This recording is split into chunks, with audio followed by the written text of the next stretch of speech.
파이오니어 여러분, 이거 정말 주목하셔야 할 소식입니다. 그동안 정말 오래 기다리셨죠? 한 정보 소스에 따르면 파이 네트워크에 그야말로 거대한 변화의 바람이 불고 있다고 합니다. 오늘은 그 주장의 핵심이 뭔지, 그리고 여기에 함께 등장한 인터링크하는 새로운 프로젝트가 대체 뭔지 속 시원하게 파헤쳐 보겠습니다. 자, 그러니까 한 소스가 정말 대담한 주장을 내놨어요. 파이가 드디어 중요한 규제의 문턱을 넘었고 심지어 이걸 뒷받침할 새로운 인프라까지 등장했다는 건데요. 이게 대체 무슨 얘기일까요? 지금부터 하나씩 짚어보겠습니다. 바로 이겁니다. 우리 모두가 던져야 할 질문이죠. 파이오니어들의 그 기나긴 기다림이 마침내 유럽연합의 규제라는 공식적인 인정과 실제 인간을 증명하는 새로운 기술을 만나서 정말 새로운 판을 여는 걸까요? 한번 제대로 들여다보죠. 자, 그럼 첫 번째 파트부터 시작해볼까요? 바로 파이 네트워크가 정말 드디어 돌파구를 찾았다는 소식입니다. 플러스 15%, 네, 이 숫자부터 보시죠. 소스에 따르면요, 이 규제 관련 소식이 딱 뜨자마자 파이 가격이 이렇게 뛰었다는 겁니다.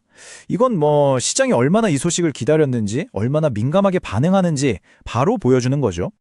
자, 그럼 이 모든 이야기의 중심에 있는 이 미카라고 부르죠. 이게 대체 뭘까요? 아주 쉽게 말해서 유럽연합 전체를 아우르는 최초의 암호화폐 법이라고 생각하시면 됩니다. 이게 왜 그렇게 중요하냐고요? 이제껏 정글 같았던 암호화폐 시장에 처음으로 제대로 된 법적 울타리가 생기는 거니까요. 그래서 이 미카를 준수하게 되면 그 파급 효과가 정말 어마어마하다고 해요. 일단 유럽의 큰 손들, 그러니까 기관 자금이 들어올 수 있는 길이 열리고요. OKX 같은 메이저 거래소들도 이제 상장해볼까? 하고 합법적으로 검토할 수 있게 되는 거죠. 심지어는 이미 고래들이 수백만 개씩 파이를 쓸어 담고 있다는 소문까지 돌고 있대요. 근데 진짜 중요한 건 따로 있습니다. 바로 파이가 드디어 유럽연합에서 공식적인 디지털 자산으로 인정받는다는 거예요. 이건 정말 큰 의미가 있죠. 이걸 보면 파이의 위상이 어떻게 바뀌는지가 한눈에 보입니다. 예전에는 그냥 앱에서 쌓이는 포인트? 약간 그런 느낌이었다면 이제는 완전히 달라지는 거죠.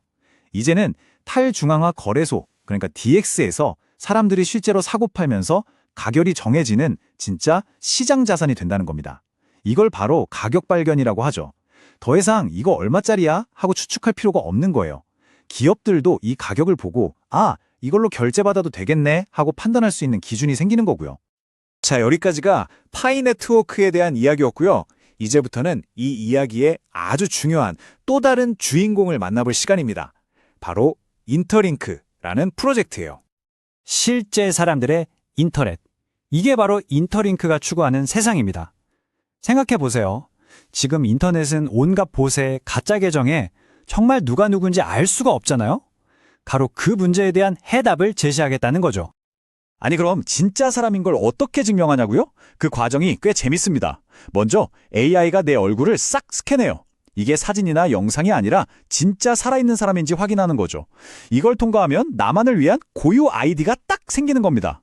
그리고 마지막인 진짜 대박인데 내 개인정보는 하나도 안 보여주면서 나 성인 맞아요 같은 걸 증명할 수 있게 되는 약간 마법 같은 기술이 쓰입니다. 방금 제가 마법 같다고 말씀드린 기술, 그게 바로 이겁니다. 영지식 증명, 줄여서 JKP라고 하죠. 이름은 좀 어려운데 개념은 간단해요. 내 주민등록증을 보여주지 않고도 내가 성인이라는 사실만 딱 증명하는 기술이에요. 내 프라이버시는 완벽하게 지키면서 말이죠. 정말 중요하겠죠? 자, 그럼 이쯤에서 궁금해지죠? 파이랑 인터링크는 그래서 무슨 관계인데? 이 표를 보시면 딱 정리가 됩니다. 파이 네트워크는 수많은 사람들이 쓰는 통화와 네트워크 자체에 가깝고요. 반면에 인터링크는 그 네트워크를 포함한 웹3 세상 전체에 이 사용자는 진짜 사람입니다. 라는 신뢰를 깔아주는 인프라 역할을 하는 거죠. 그러니까 소스가 말하는 건 둘이 경쟁하는 게 아니라 서로를 완벽하게 보완해주는 짝꿍이라는 겁니다. 자, 그럼 인터링크가 내놓은 핵심 무기 ITLX 월렛에 대해 좀 더 깊이 들어가 볼게요. 이게 그냥 우리가 아는 그런 평범한 암호화폐 지갑이 아니라고 하거든요. 대체 뭐가 그렇게 다를까요? 기능이 정말 많네요. 일단 내 자산을 내가 직접 지키는 비수탁형 방식에 이더리움, 솔라나 같은 여러 체인을 다 지원하는 건 이제 기본이죠. 근데 진짜 놀라운 건 이거예요. 통합자산 허브.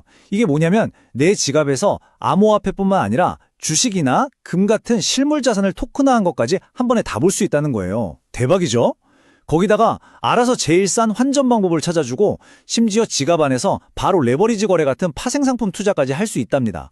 정말 올인원이네요. 그리고 ITRX에는 아주 특별한 개념이 하나 더 있습니다. 바로 인간 신용점수, HS라는 건데요.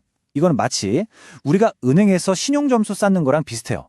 이 생태계 안에서 내가 얼마나 활발하게 활동하고 기여하느냐에 따라 점수가 쌓이는 거죠. 그리고 이 점수가 높으면 당연히 혜택에 따라옵니다. 더 좋은 이자율을 받거나 보상을 더 받거나 남들보다 먼저 새로운 서비스를 써볼 기회를 얻게 되는 거예요. 내 활동이 바로 가치가 되는 거죠. 자, 좋습니다.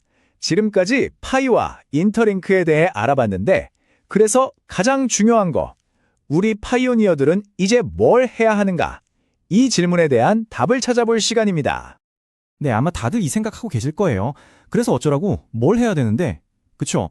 소스가 제시하는 게임 플랜 한번 같이 보시죠. 첫 번째 전략, 아주 간단하고 명확합니다. 하던 대로 꾸준히 당신의 파이 여정을 계속하라는 겁니다. 미카 같은 이런 엄청난 소식이 나온 마당에 여기서 멈출 이유가 없다는 거죠. 그리고 두 번째 전략, 파이를 계속하면서 동시에 인터링크라는 새로운 판에 미리 발을 들여놓으라는 겁니다. 다가올 기회를 놓치지 않으려면 미리 준비해야 한다는 거죠. 그럼 어떻게 준비하냐고요? 방법은 이렇습니다. 먼저 앱스토어에서 ITRX 월렛을 찾아서 다운받으세요. 그리고 아까 설명드렸던 얼굴 스캔 인증을 마치고 나만의 인터링크 아이디랑 지갑을 만드는 겁니다. 마지막으로 혹시 초대 코드를 넣으라는 창이 나오면 소스에서는 68496899 이 코드를 사용하라고 하네요. 결국 이 두 가지 전략의 목표는 하나입니다. 앞으로 다가올 사람 중심의 웹3 시대에 파이라는 발판과 인터링크라는 발판, 이 두 개의 든든한 발판을 모두 마련해 두는 거죠.